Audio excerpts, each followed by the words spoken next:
শুভ সকাল বন্ধুরা। আজকে আমরা আমাদের দিদিমণির রান্নাঘরে চলে এসেছি। সকালবেলায় রান্না হবে আজকে খুদের ভাত, পাট শাক ভাজা, আলু সিদ্ধ। এই দেখুন বন্ধুরা, খুদের চালটা খুব সুন্দর আমরা ভালো করে ঝেড়ে নিয়েছি। চালটাও খুব ভালো, মনে হচ্ছে ভাতটাও খুব ভালোই হবে। আর এই দেখুন কচি কচি পাট শাক বাজার থেকে আনা হয়েছে। সকালবেলায় খুদের ভাতের সঙ্গে পাট শাক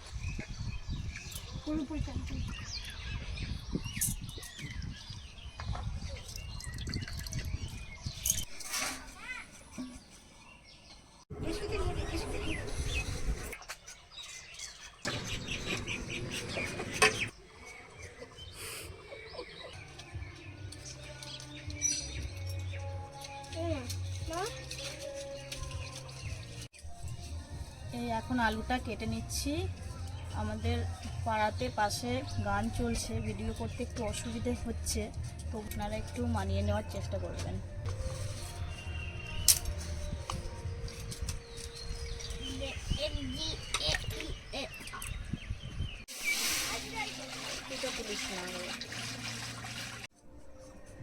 জলটা গরম হয়েছে না, আর একটু হবে।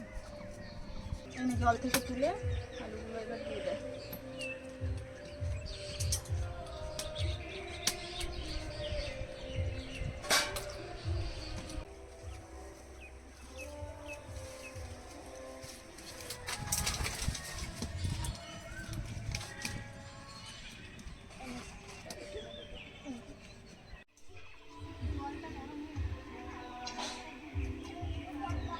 জলটা গরম হয়ে গেছে, চালটা দিয়ে দিচ্ছি।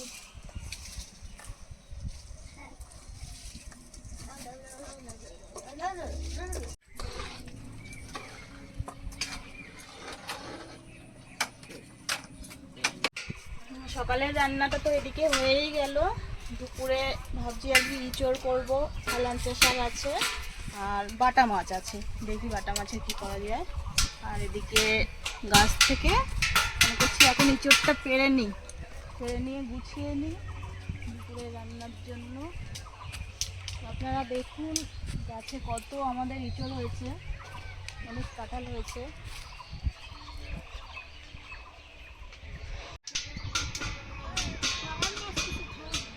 কোনটা ভালো হবে?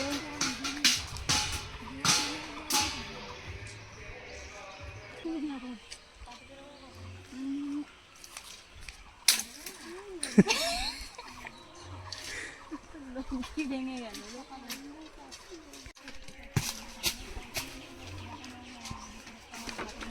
কেটে দিয়ে এটাকে পরিষ্কার করে নেবো দুপুরে রান্নার জন্য। ভাতটা কতদূর কি হলো একটু তুলে নেয়। এবার নুনটা দিয়ে দে, ছেড়ে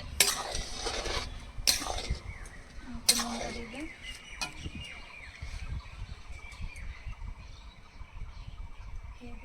ভাতটা ভালোই ঝরঝরে হয়ে এসেছে।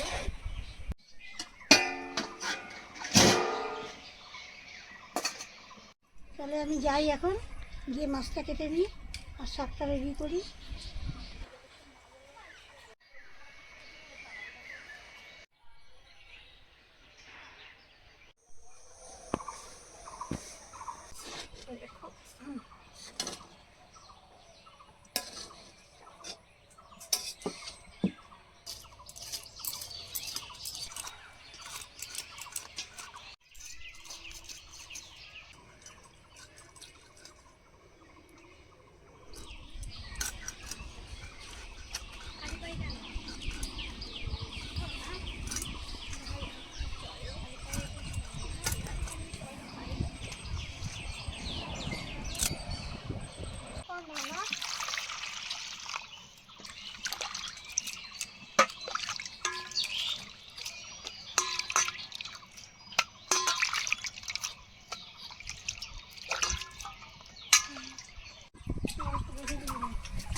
এবার কুচনো পাট শাকগুলো দিয়ে ভেজে নেব।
ভালো করে পরিষ্কার করে কেটে নেব।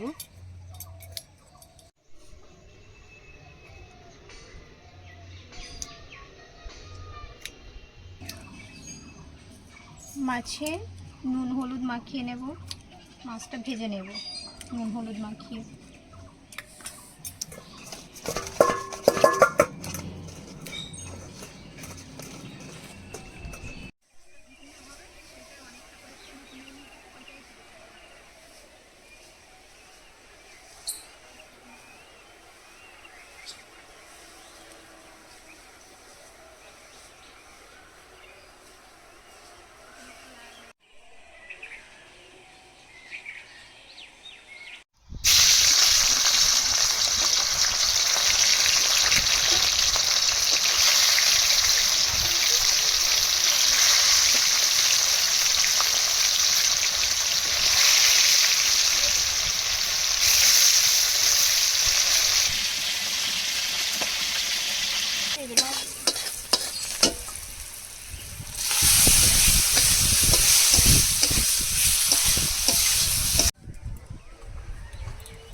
ঝোলের মধ্যে দিয়ে দেবো, ঝোলটা অনেকটাই কমে এসেছে, দিয়ে শাকটা ভালো করে সিদ্ধ করে নেব।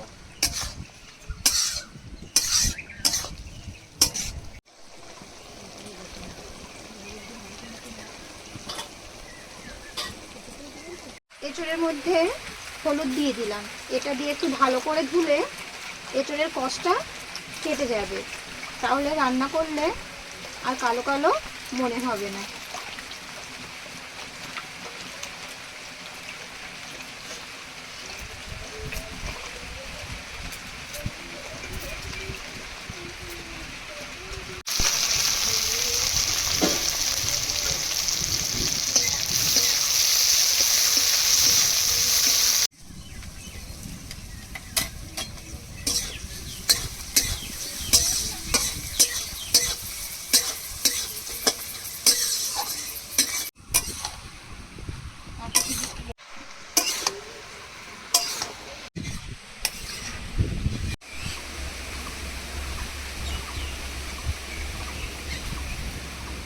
এখানে বসে আর রান্নাবাড়া করা সম্ভব হচ্ছে না, প্রচন্ড পরিমাণে হাওয়া ছেড়েছে। আমাদের এঁচড়টা হয়ে গেছে।